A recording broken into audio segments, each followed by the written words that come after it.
विद्यार्थी भाइ बहिनीहरू, यहाँहरूलाई आजको यस कक्षामा हार्दिक स्वागत छ। आज हामी कक्षा 7 मा अध्ययन गर्ने प्यारा प्यारा विद्यार्थी भाइ बहिनीहरूका लागि सामाजिक अध्ययन तथा मानव मूल्य शिक्षा विषयको एकाइ 5 हाम्रो विगतको पाठ 1 मा रहेको मध्यकालीन नेपाल भन्ने पाठको विषयमा छलफल गर्नेछौँ। विद्यार्थी भाइ बहिनीहरू, तपाईहरू पनि आफ्नो यो पाठ्य पुस्तक सबैसँग छ हैन त? हो, अनि कापी कलम लिएर तयारी अवस्थामा बस्नुस् है त। अनि तपाईहरू सन्चै हुनुहुन्छ? म पनि सन्चै छु। अनि तयार गर्नुभयो त? हो, ल अब भाइ बहिनीहरू, के अरे आजको पाठ शीर्षक फेरि एकपटक भन्नुस् त? मध्यकालीन नेपाल। अनि भाइ बहिनीहरूले यो मध्यकालीन नेपाल भन्ने यो भन्दा अगाडि सुन्नु भएको छ कि छैन? छैन। अनि नेपालको इतिहास भनेको चाहिँ सुन्नु भएको छ कि छैन नि? छ है। हो, नेपालको इतिहासलाई विभिन्न कालखण्डमा विभाजन गरिएका छन्, अर्थात् विभिन्न समयमा विभाजन गरिएको छ। नेपालको इतिहास त भाइ बहिनीहरूले अघिल्लो कक्षाहरूमा थाहा पाइसक्नु भएको छ नि त, होइन त? हो, ती विभिन्न कालखण्ड अथवा समय अन्तर्गत मध्यकालीन नेपाल अर्थात् मध्यकाल पनि एउटा काल हो। अब हामी एकपटक हेरौँ है नेपालको इतिहासलाई। हेर्नुहोस्, नेपालको इतिहासलाई प्राचीन काल अनि आधुनिक काल त्यसपछि मध्यकाल गरेर विभाजन गरिएको पाइन्छ। भाइ बहिनीहरूलाई प्राचीन काल, आधुनिक काल, मध्यकाल भन्ने त थाहा भयो, तर कहिलेदेखिको कहिलेसम्मको समय चाहिँ प्राचीन काल होला, कहिलेदेखि कहिलेसम्मको आधुनिक काल होला, कहिलेको मध्यकाल होला भन्ने लागेको छ, होइन त? हो, ल हेर्नुहोस् है त, म यो देखाउँछु अनि भाइ बहिनीहरूलाई ठ्याक्कै थाहा भइहाल्छ है। ल, नेपालको इतिहासको काल विभाजन ल हेर्नुहोस्, यसरी अघि हामीले त्यहाँ स्लाइडमा हेरेका थियौँ नि, प्राचीन काल कहिलेदेखि कहिलेसम्म प्राचीन काल रहेछ त? ल पढ्नुहोस् त। विक्रम सम्वत 936 भन्दा अगाडिको समय। ल हेर्नुहोस् त, कहिले होला त? ओहो, कति अगाडि है, कति धेरै वर्ष अगाडि। ल हेर्नुहोस्, विक्रम सम्वत 936 भन्दा अगाडिको समयलाई प्राचीन काल भनिन्छ। र त्यो प्राचीन काल कुन हो त भन्दा नेपाल सम्वत। सुन्नुभएको छ नि है भाइ बहिनीहरूले, नेपाल सम्वत। हो, नेपाल सम्वत सुरु हुनुभन्दा अगाडिको समय चाहिँ नेपालको इतिहासमा के हो त? प्राचीन काल हो। अब अर्को मध्यकाल। ल हेर्नुहोस् त, अब यही विक्रम सम्वत 936 देखि 1825 सम्मको समय अवधिलाई नेपालको इतिहासमा मध्यकाल भनेर भनिन्छ। ल हेर्नुहोस्, अब यो कुन समय हो त भनेको नेपाल सम्वत सुरु भएदेखि पृथ्वीनारायण शाहले नेपाल एकीकरण गर्नुभन्दा अगाडिको समय चाहिँ के हो त? मध्यकाल हो। भाइ बहिनीहरूलाई पृथ्वीनारायण शाहको त थाहा छ नि, होइन त? हो, ल सबैले त्यति भनेपछि बुझिहाल्नुभयो। पृथ्वीनारायण शाहले नेपाल एकीकरण गर्नुभन्दा अगाडिको समय कहिलेदेखि कहिलेसम्म? नेपाल सम्वत सुरु भएदेखि पृथ्वीनारायण शाहले नेपाल एकीकरण गर्नुभन्दा अगाडिको समय। अनि अब आधुनिक काल भनेर चाहिँ कुनलाई भनिन्छ भन्दा यही विक्रम सम्वत 1825 देखि अहिलेसम्म। अहिलेको यो समयलाई पनि के भनिन्छ त? आधुनिक काल भनिन्छ। यो त भाइ बहिनीहरूले कसैले कुरा गर्दा पनि सुन्नुभएको छ है। र पृथ्वीनारायण शाहबाट उपत्यका विजय गरेदेखि हालसम्मको समय। ल हेर्नुहोस् त, कहिले यो मितिमा भयो अनि यो विवरण भयो है। कहिले त भन्दा पृथ्वीनारायण शाहले जब नेपाल एकीकरण गरेर सिङ्गो नेपाल बनाए नि, हो त्यसपछि अनि अहिलेसम्मको यो समय चाहिँ के हो त? आधुनिक काल हो। र भाइ बहिनीहरू, आज हाम्रो पाठ शीर्षक के हो त? हो, पाठ शीर्षक त हाम्रो मध्यकालीन नेपाल हो। अर्थात् हाम्रो पाठमा चाहिँ हामी आज मध्यकालको बारेमा छलफल गर्नेछौँ। र भाइ बहिनीहरू, अब मध्यकाल भनेर थोरै मध्यकालको बारेमा छलफल गरौँ है। ल हेर्नुहोस् त, यो अघि हेरेकै कुरा हो। विक्रम सम्वत 936 देखि विक्रम सम्वत 1825 सम्ममा पृथ्वीनारायण शाहले नेपालको एकीकरण गर्नुभन्दा अगाडि अथवा उपत्यका पनि भन्छ नि, उपत्यका विजय गर्नुभन्दा अगाडिको करिब 900 वर्ष को समय अवधिलाई चाहिँ नेपालको इतिहासमा मध्यकाल भनेर भनिन्छ। अनि भाइ बहिनीहरू र विक्रम सम्वत 936 मा नेपाल सम्वत सुरु भएपछि यो त हामीले अघि पनि यहाँ थाहा पाइसकेका थियौँ र यस सुरु भएपछि त्यही नेपाल सम्वत सुरु भएको समयलाई आधार मानेर चाहिँ काल विभाजन गरिएको थियो के। मैले भाइ बहिनीहरूलाई त्यो भन्न खोजेको। नेपाल सम्वत सुरु भएको भन्ने त हामीले थाहा पायौँ र त्यो नेपाल सम्वत सुरु भएपछि चाहिँ अनि यतिदेखि यति समयलाई प्राचीन काल मध्यकाल भनेर यसरी काल विभाजन गरेपछि अनि मध्यकाल भनेर नामाकरण गरिएको हो। र भाइ बहिनीहरू अब यो मध्यकाल पनि दुई किसिमको चाहिँ हेर्नुहोस् है। मध्यकाललाई पनि दुई भागमा विभाजन गरेर अध्ययन गर्न सजिलो हुन्छ अथवा अध्ययन गरिन्छ। पूर्व मध्यकाल अनि दोस्रोमा उत्तर अनि मध्यकाल। ल हेर्नुहोस् हाम्रो पाठ शीर्षक मध्यकालीन नेपाल अर्थात् मध्यकालको बारेमा हामी छलफल गर्ने हो। त्यो मध्यकाललाई पनि दुई भागमा विभाजन गरिएको छ। अब पूर्व मध्यकाल चाहिँ कुन समय रहेछ त त्यो पनि हेरौँ है। ल अब विक्रम सम्वत 936 देखि एच्छे मल्लको शासनकालसम्म विक्रम सम्वत 1537 सम्मको समय अवधि चाहिँ पूर्व मध्यकाल हो। अब यो बेलामा कसको शासन थियो हेरौँ है। काठमाडौँ उपत्यकामा अरिमल्लको राज्य जसलाई नेपाल मण्डल पनि भनिन्थ्यो। भाइ बहिनीहरूले घरमा हजुरबुवा हजुरआमा अथवा कसैले नेपाल मण्डल भनेर कुरा गरेको सुन्नुभएको छ कि छैन? पहिला पहिला त काठमाडौँलाई नेपाल नै त भनिन्थ्यो। मैले चाहिँ सुनेको थिएँ है। मेरो हजुरबुवा हजुरआमाले नेपाल भनेर भन्नुहुन्थ्यो काठमाडौँलाई। हो सायद यही नेपाल मण्डलबाटै नेपाल भनिएको होला है। अनि अर्को दक्षिण पूर्वको सिमरनगढमा तिरहुत राज्य थियो जसलाई कसैले डोय राज्य पनि भन्थे। अनि अब अर्को हेर्नुहोस् है। अनि खस राज्य जसलाई कसैले सिन्जा क्षेत्र अथवा सिन्जा राज्य पनि भनिन्थ्यो। यसरी यी तीनवटा राज्यहरू भएको समयलाई नेपालको इतिहासमा पूर्व मध्यकाल भनेर भनिन्छ। र विद्यार्थी भाइ बहिनीहरू यो पूर्व मध्यकालको बारेमा खासै धेरै ऐतिहासिक प्रमाणहरू ऐतिहासिक तथ्यहरू नभेटिएको कारणले इतिहासविदहरूले यसलाई अन्धकारको युग भनेर पनि नामाकरण गरेको पाइन्छ। ल भाइ बहिनीहरूले पूर्व मध्यकाल के रहेछ भन्ने थाहा भयो। अब उत्तर मध्यकालको बारेमा पनि थाहा पाइराखौँ है। कहिलेदेखि कहिलेसम्म रहेछ भनेर।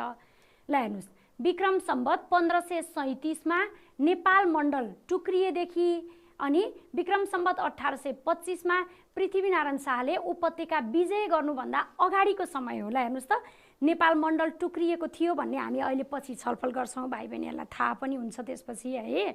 हो त्यो टुक्रिएदेखि अहिले यति थाहा पाउनुहोस् कि पृथ्वीनारायण शाहले उपत्यका विजय गरेको कुरा त थाहा छ। त्योभन्दा अगाडिको समय चाहिँ के हो त उत्तर मध्यकाल हो।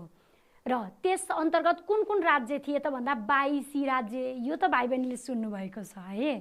अनि अर्को 24 राज्य अनि त्यस्तै गरी सेन राज्य। ल हेर्नुहोस् यी 22 अनि राज्य 24 राज्य र सेन राज्य यी तीन राज्यले शासन गरेको समय अवधि चाहिँ के हो त नेपालको इतिहासमा उत्तर मध्यकाल हो।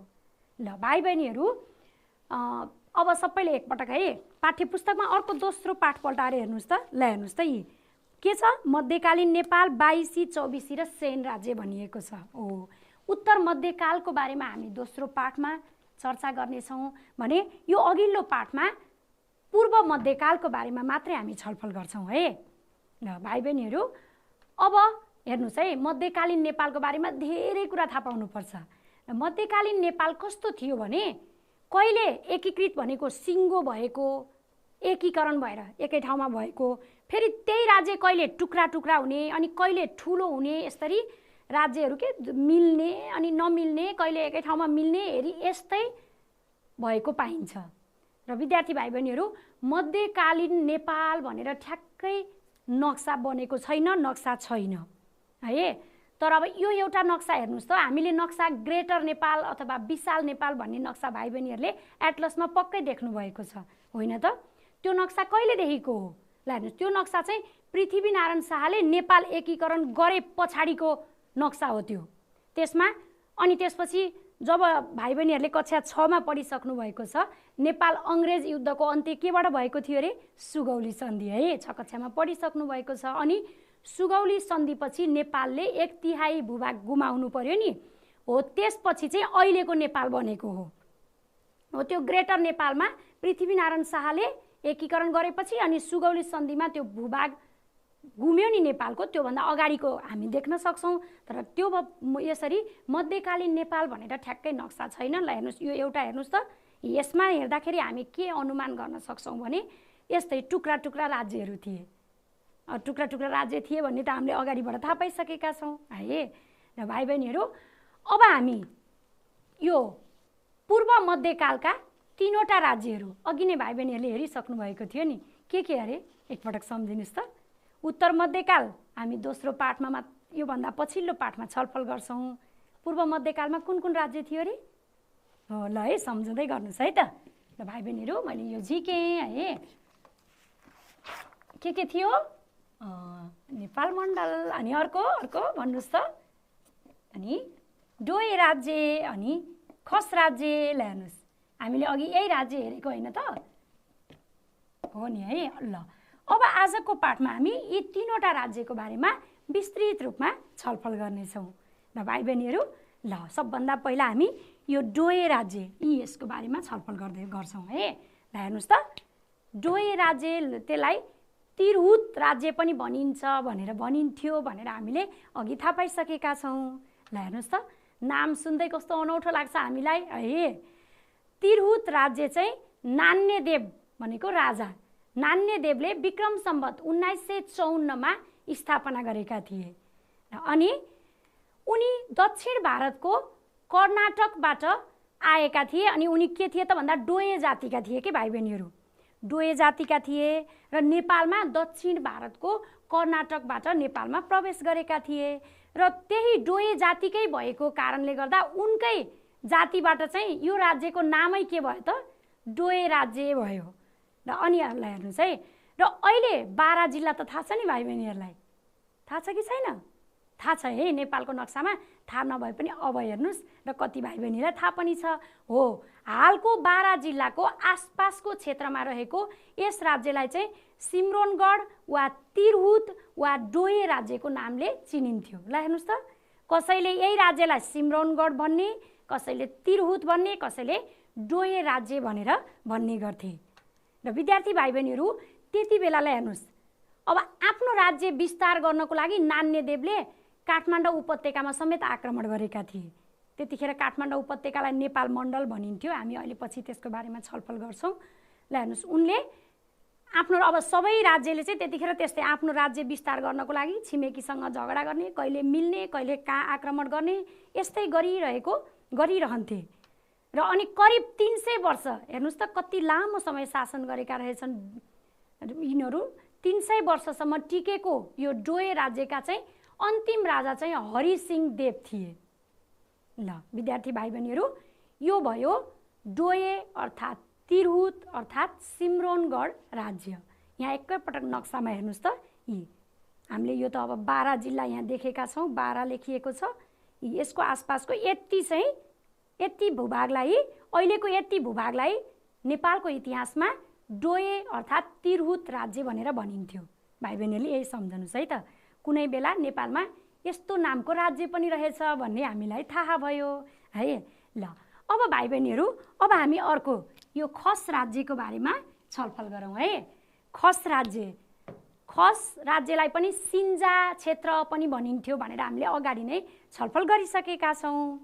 ल भाइ बहिनीहरू, हेर्नुहोस् त, खस राज्यको स्थापना फेरि 12औं शताब्दीतिर नागराजले, अघि नान्यदेव भनेर नाम आएको थियो, अहिले नागराज। हेर्नुहोस् न, कस्तो अनौठो नामहरू छन् है। नागराजले गरेका थिए। र अनि उनी नागराज पनि तिब्बतबाट आएका थिए र उनले सिन्जा उपत्यकालाई राजधानी बनाई खस राज्यको स्थापना गरेका थिए। त्यसैले यसलाई सिन्जा क्षेत्र भनेर भनिएको। अब थाहा भयो नि है, तिब्बतबाट आएर अनि सिन्जा क्षेत्रमा लाई चाहिँ राजधानी बनाएर अनि राज्यको स्थापना गरे, जसको नाम के भयो त? खस राज्य थियो।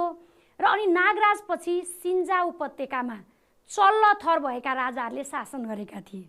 ल हेर्नुहोस् त, चल्लथर गरेका राजाहरू। एकैछिन विद्यार्थी भाइ बहिनीहरू, यो खस राज्यको नक्सा ल हेर्नुहोस् त। यो अहिलेको यो भूभागलाई चाहिँ नेपालको इतिहासमा मध्यकालीन खस राज्य भनेर भनिन्थ्यो। अब हेर्नुहोस् है, अहिले कहाँदेखि कहाँसम्म पनि हामी यहाँ छलफल गरिहाल्छौँ। जितारी चल्लले, अघि भर्खर मैले भनेको थिएँ नि, के थियो त, नागराजभन्दा पछिकाले चाहिँ यहाँ चल्लथर भएका राजाहरूले शासन गरेका थिए भन्ने थाहा पाइसक्नु भएको थियो। ल हेर्नुहोस्, अब जितारी नै चल्लथर भएका राजा थिए र जितारी चल्लले काठमाडौँ उपत्यकामाथि विजय गरेपछि मल्लथर लेख्न थालेको भनेर भनिन्छ। ल हेर्नुहोस् भाइ बहिनीहरू, र खस राज्यका अन्तिम राजा चाहिँ अभय मल्ल हुन्।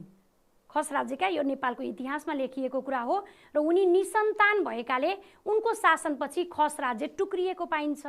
नत्र त अनि राजाकै अनि जेठो छोराले चाहिँ राज्य धान्ने गरिन्थ्यो नि त। उनी निसन्तान भएको कारणले, उनको छोराछोरी कोही नभएको कारणले चाहिँ यो राज्य टुक्रिएको पाइन्छ। र यो राज्य पूर्ण रूपमा विस्तार भएको अवस्थामा, ल हेर्नुहोस् त, यो धेरै ठुलो थियो खस राज्य। कहाँ कहाँदेखि यसको सिमाना हेरौँ है। पूर्वमा त्रिशुली नदीसम्म, पश्चिममा गढवालसम्म, उत्तरमा मानसरोवरसम्म र दक्षिणमा तराईसम्म फैलिएको थियो।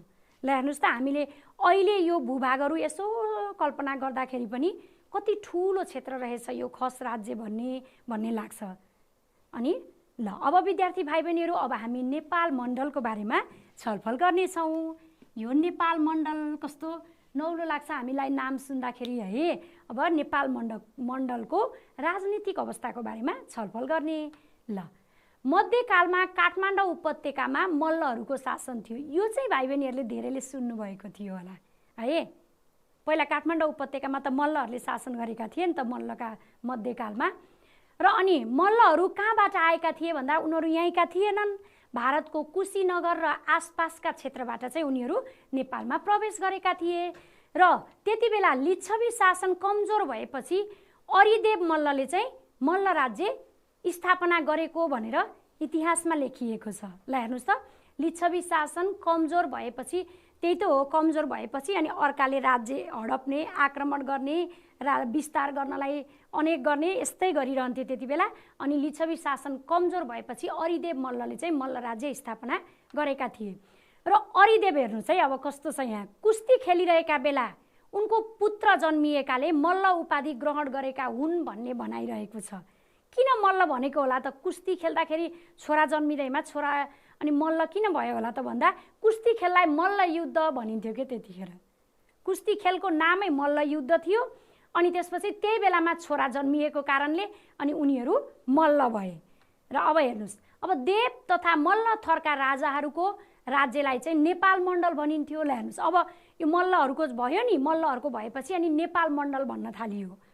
र अनि मध्यकालमा नेपाल मण्डलको राजधानी चाहिँ अहिलेको भक्तपुरलाई बनाएको थियो है। र एच्छे मल्लको शासनकालपछि नेपाल मण्डल चाहिँ कान्तिपुर, पाटन र भातगाउँको रूपमा विभाजन भएको थियो। ल हेर्नुहोस् त भाइ बहिनीहरू, अब यसको बारेमा हामी फेरि छलफल गर्छौँ। कान्तिपुर, पाटन र भातगाउँको बारेमा पनि फेरि छलफल गर्छौँ। ल हेर्नुहोस्, एच्छे मल्लको शासनकालपछिको चाहिँ नेपाल मण्डल के भयो त? विभाजन भयो। एउटै थियो पहिला। ल हेर्नुहोस् है, अब सम्झिनुहोस्, एउटै थियो यो अहिले काठमाडौँ उपत्यका छ नि, पहिला एउटै थियो।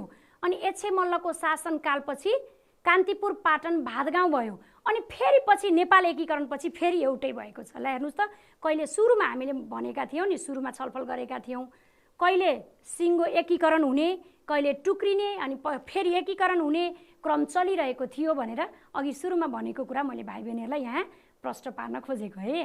र भाइ बहिनीहरू एकैछिन यो नक्सा हेर्नुहोस् त, यी नेपाल मण्डल डिस्ट्रिक्ट, यसलाई चाहिँ नेपाल मण्डल भनिन्थ्यो। काठमाडौँ, यो कान्तिपुर, भातगाउँ, पाटन मात्रै होइन, यो एरियालाई चाहिँ नेपाल मण्डल भनिन्थ्यो है। ल भाइ बहिनीहरू, अब हामी त्यही कान्तिपुर अनि भातगाउँ र पाटन यिनीहरूको बारेमा छलफल गरौँ है। ल हेर्नुहोस्, काठमाडौँको पुरानो नाम कान्तिपुर थियो। ल अब यहाँ नक्सामा हेर्नुहोस् त, यो त अहिलेको हो नि, अहिलेको काठमाडौँ, भक्तपुर, ललितपुर हो है। यो अहिलेको नक्सा हो।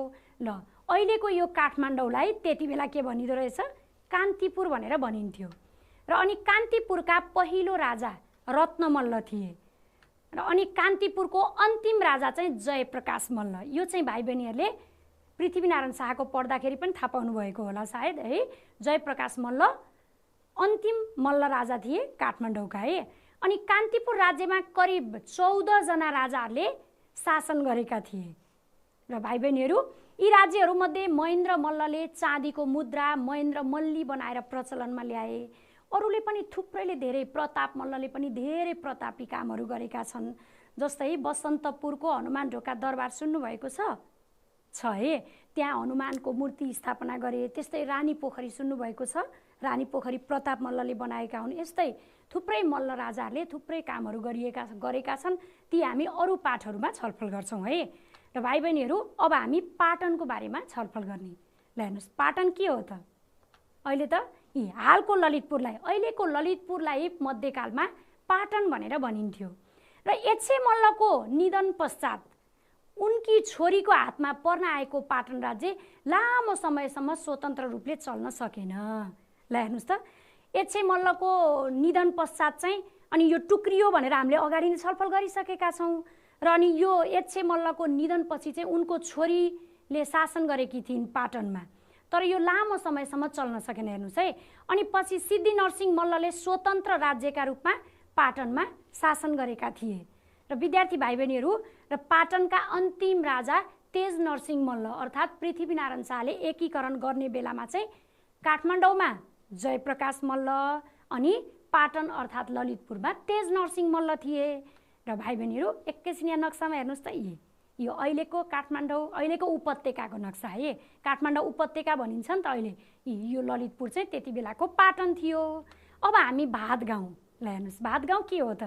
हालको भक्तपुरलाई मध्यकालमा भातगाउँ भनिन्थ्यो। ल हेर्नुहोस्, अहिले भक्तपुर जिल्ला छ नि, त्यसलाई भातगाउँ भनिन्थ्यो। र भातगाउँ चाहिँ पहिला नेपाल मण्डलको राजधानी थियो भनेर अगाडि नै छलफल गरिसकेका छौँ है। जति बेला एच्छे मल्लको शासनपछि हो नि त टुक्रिएको, त्योभन्दा अगाडि त के थियो? सिङ्गो थियो। त्यति बेला नेपाल मण्डलको राजधानी नै भातगाउँलाई बनाएको थियो। र भातगाउँमा राय मल्लदेखि रणजित मल्लसम्म गरेर 10 जनाले शासन गरेका थिए भनेर नेपालको इतिहासमा उल्लेख गरेको पाइन्छ। र भातगाउँका अन्तिम मल्ल राजा चाहिँ रणजित मल्ल थिए, जुन पृथ्वीनारायण शाहको मित बुवा हुन्। अर्थात् पृथ्वीनारायण शाहले नेपाल एकीकरण गर्ने बेलामा रणजित मल्लले शासन गरेका थिए। ल अब एकपटक यहाँ नक्सामा हेरौँ त, अहिलेको उपत्यकाको यो भक्तपुर चाहिँ त्यति बेलाको भातगाउँ थियो। र भाइ बहिनीहरू, हामीले अब एकैछिन समग्रमा हामीले यो नेपाल मण्डल, डोय राज्य, खस राज्यको बारेमा छुट्टा छुट्टै छलफल गऱ्यौँ। यिनीहरू के हुन् त? पूर्व मध्यकालका राज्यहरू हुन्। र समग्रमा हामी मध्यकालीन नेपालको राजनीतिक अवस्थाका विशेषताहरू भनेर हामी समग्रमा एकै ठाउँमा छलफल गरौँ है। यसबाट झन् भाइ बहिनीहरूलाई बुझ्न सजिलो हुन्छ। मध्यकालमा राजतन्त्रात्मक शासन थियो। अनि न्याय, सेना तथा प्रशासन प्रमुख सबै राजा नै सर्वेसर्वा हुन्थे भाइ बहिनीहरू है। राजतन्त्रात्मक भनेको राजा राज्यको प्रमुख भएको। अनि राजाहरूले आफ्नो राजकाजमा सहयोग गर्नको लागि फेरि केन्द्रमा मन्त्री परिषद बनाउँथे। अहिले पनि त हुन्छ नि है, मन्त्री परिषद थाहा छ नि। अनि त्यसपछि समान आकाङ्क्षा भएका राजाहरू बिचमा चाहिँ मेलमिलाप, यो त स्वाभाविकै हो। र अनि त्यसपछि कतिपय राज्यहरूको छिमेकीहरूसँग भन्दा टाढाका राज्यहरूसँग सम्बन्ध राम्रो थियो। त्यो के कारणले हो थाहा छ? छिमेकीलाई आक्रमण गरेर कुनै बेला आफ्नो राज्यमा गाभ्नुपर्छ, अनि टाढाकोसँग मिलेर अनि उसलाई आक्रमण गर्नको लागि, त्यस्तो अवस्था थियो। र अनि भाइ बहिनीहरू, नेपाल मण्डलमाथि बेला बेलामा हेर्नुहोस् त सिन्जा र डोय राज्यले आक्रमण गर्थे। किनभने उनीहरूको आफ्नो राज्य विस्तारका लागि। र डोय राज्यले आक्रमण गर्दा नेपाल मण्डलले सिन्जाको साथ सहयोग लिने गरेको थियो। ल हेर्नुहोस्, यस्तो के कति बेला कोसँग को मिल्ने, कति बेला कुन राज्यसँग को मिल्ने अवस्था थियो। र अनि सिन्जा र नेपाल मण्डलले तिब्बतसँग सँगै मिलेर व्यापार गरेका थिए भनेर पनि नेपालको इतिहासमा उल्लेख गरेको पाइन्छ। र उपत्यकाका 3 राज्य थाहा पाइसक्नुभयो नि होइन? कान्तिपुर, पाटन, भातगाउँ हो। तिनीहरूको बिचमा पनि राम्रो सम्बन्ध थिएन। अनि तीनवटै राज्यले पालै-पालो 2 राज्य मिल्ने अनि अर्को राज्यमाथि आक्रमण गर्ने गर्थे। ल हेर्नुहोस् त, अनि कहिलेकाहीँ चाहिँ अर्कालाई दबाउन फेरि टाढाको राज्य के सेन राज्य, गोर्खा राज्यको पनि सहयोग लिने गरेका थिए। यस्तै गर्दै गरेको कारणले त अनि पछि के भयो त नेपाल मण्डल टुक्रिन पुगेको छ। र भाइ बहिनीहरू, हामीले अहिलेसम्म के छलफल गरेको एकपटक सम्झौँ त। हो सबैभन्दा पहिले नेपालको इतिहासका 3वटा कालहरूको बारेमा थाहा पायौँ। प्राचीन काल, अनि मध्यकाल, आधुनिक काल, होइन त? अनि त्यसपछि मध्यकाल पनि फेरि पूर्व मध्यकाल र उत्तर मध्यकाल भएको कुरा थाहा पायौँ। त्यसपछि अनि पूर्व मध्यकालका 3वटा राज्यहरू नेपाल मण्डल, डोय राज्य र खस राज्यको बारेमा विस्तृत रूपमा छलफल गऱ्यौँ। अहिलेसम्मको छलफलसँग सम्बन्धित यहाँ केही प्रश्नहरू छन् भाइ बहिनीहरूले, त्यसको उत्तर भन्ने प्रयास गर्नुहोस् है त। नेपालको इतिहासमा मध्यकाल भनेर कुन समयलाई भनिन्छ? ल भन्नुहोस् त, अघि भर्खरै छलफल गरेको थियो।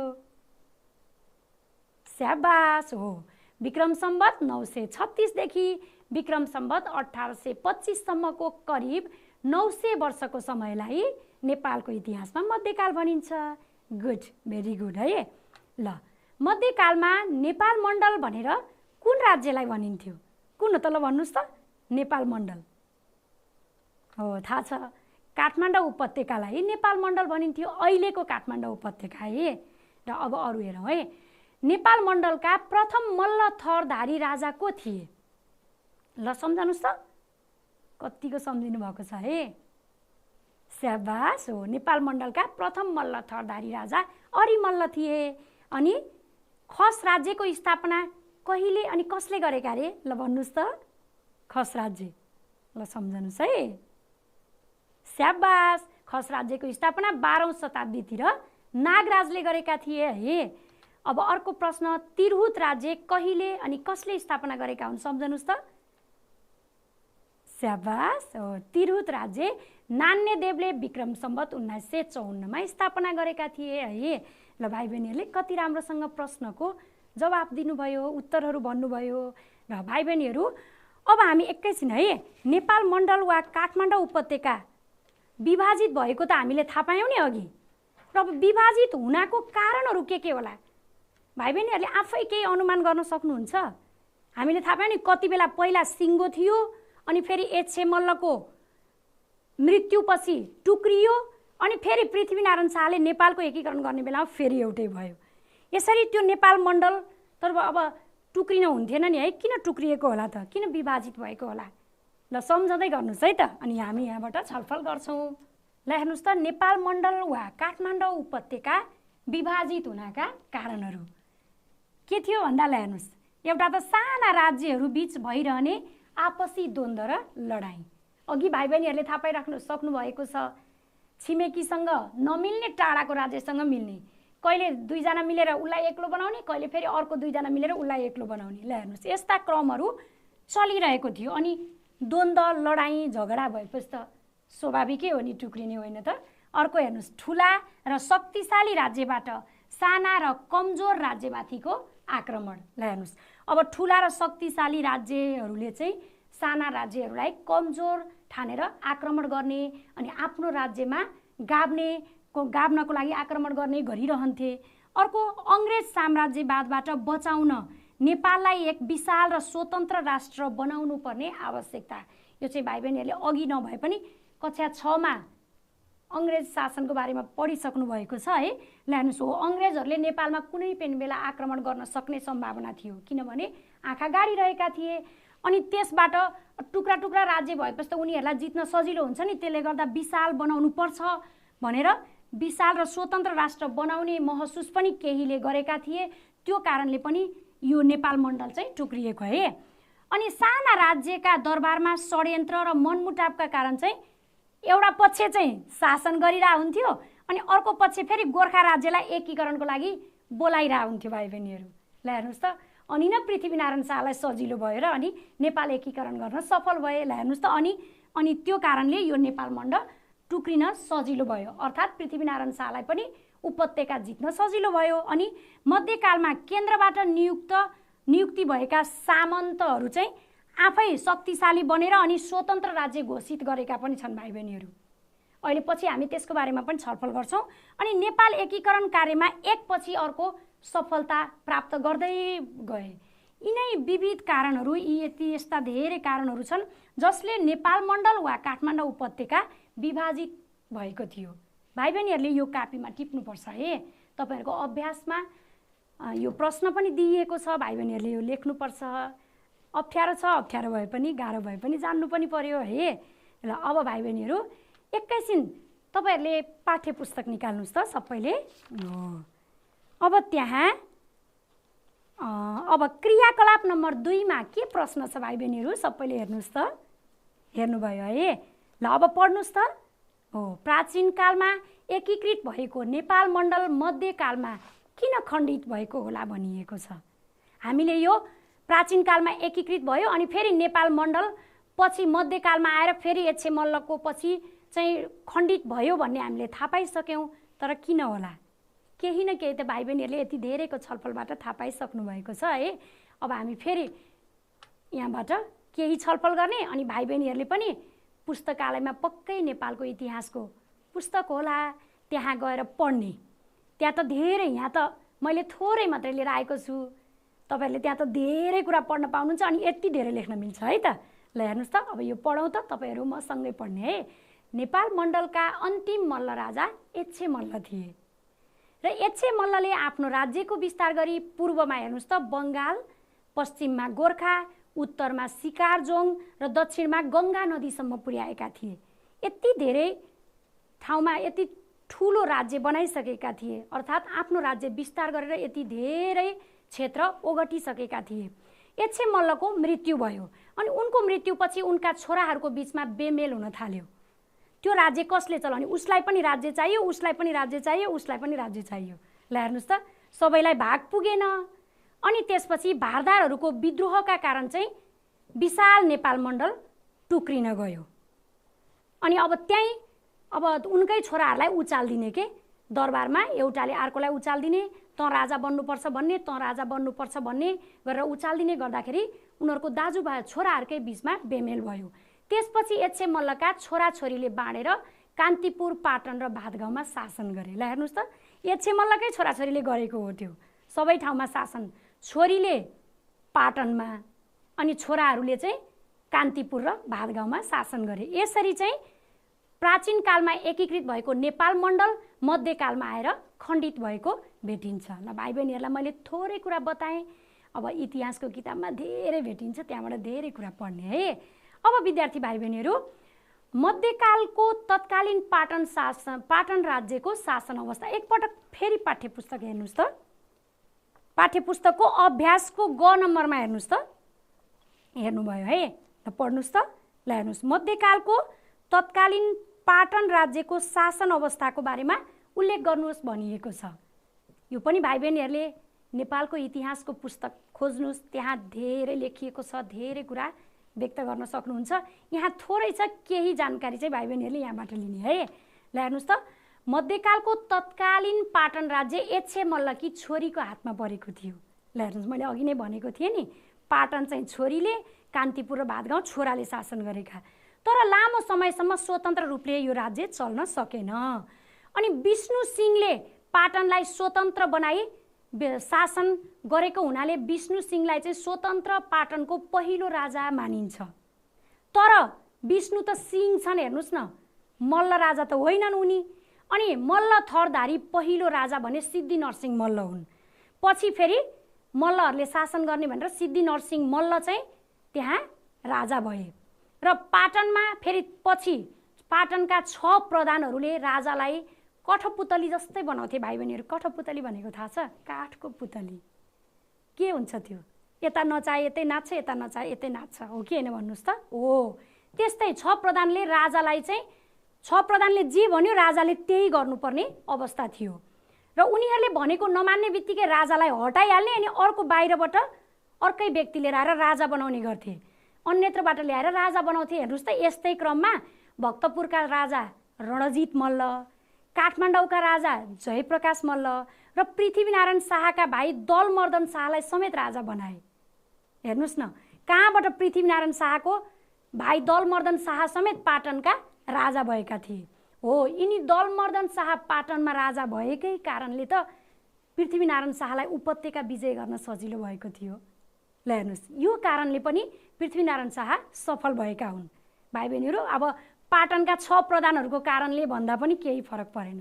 है। ल हेर्नुहोस्, यसरी मध्यकालको तत्कालीन पाटन भनेको कान्तिपुर र भातगाउँमा त्यति समस्या थिएन। अनि यो पाटन राज्यमा चाहिँ अलि कचपच परेको राज्य के, अलि राम्रोसँग नचलेको अवस्था देखिन्छ। त्यही भएर मैले यति मुख्य कुरा मात्रै भाइ बहिनीहरूलाई बताएँ। अरू धेरै कुरा इतिहासको पुस्तक पढ्न मजा हुन्छ, पढ्ने है। र भाइ बहिनीहरू, हामी अब एकैछिन आज छलफल गरेको, सुरुदेखि अहिलेसम्म छलफल गरेको पाठको सारांश ध्यान दिएर सुन्नुहोस् है। विक्रम सम्वत 936 देखि विक्रम सम्वत 1825 सम्ममा पृथ्वीनारायण शाहले उपत्यका विजय गर्नुभन्दा अगाडिसम्मको करिब 900 वर्षको समय अवधिलाई नेपालको इतिहासमा मध्यकाल भनिन्छ। ल हेर्नुहोस् त, मध्यकाल के हो भनेर हामीले एकदम धेरै कुरा छलफल गऱ्यौँ मध्यकालको बारेमा। र अनि विक्रम सम्वत 936 देखि एच्छे मल्लको शासनकाल अर्थात् विक्रम सम्वत 1537 सम्मको समय अवधिमा यी राजाहरू थिए। को भन्दा यो नेपाल मण्डल, अनि डोय राज्य, अनि खस राज्य। र यी तीनवटा नेपाल मण्डल, डोय राज्य र खस राज्य भएको अवस्थालाई चाहिँ नेपालको इतिहासमा पूर्व मध्यकाल भनेर भनिन्छ। हामीले आज यसको बारेमा विस्तृत रूपमा छलफल गऱ्यौँ। आशा छ भाइ बहिनीहरूले पक्कै पनि जानकारी लिनुभयो, होइन त? ल अब यति धेरै सिकेपछि अनि अब यो अभ्यास र क्रियाकलापमा भएको प्रश्न हल गर्न सक्नुहुन्छ कि सक्नुहुन्न? सक्नुहुन्छ है। ल अब सबैले हेर्नुहोस् त, यी एकपल्ट पाठ्यपुस्तक हेर्नुहोस् त। हो, क्रियाकलापमा अभ्यासमा धेरै प्रश्नहरू दिएका छन्। भाइ बहिनीहरूले यी प्रश्नको उत्तरहरू सफासँग गर्ने, किनभने हामीले सबै छलफल गरेका छौँ, यहाँ भएको केही पनि छोडेका छैनौँ। सफासँग गरेर आफ्नो विषय शिक्षकलाई देखाउने र हामी अर्को दोस्रो कक्षामा चाहिँ उत्तर मध्यकाल अर्थात् 22सी 24सी र सेन राज्यको बारेमा छलफल गर्ने गरी भेट्ने नै छौँ। आजको यो कक्षामा विद्यार्थी भाइ बहिनीहरूले एकदम रमाइलो मानेर छलफलमा भाग लिनुभयो, साथ सहयोग दिनुभयो। यसको लागि म धेरै धेरै धन्यवाद भन्दै आजको यस कक्षाबाट म बिदा हुन्छु। हस्त, धन्यवाद, नमस्कार।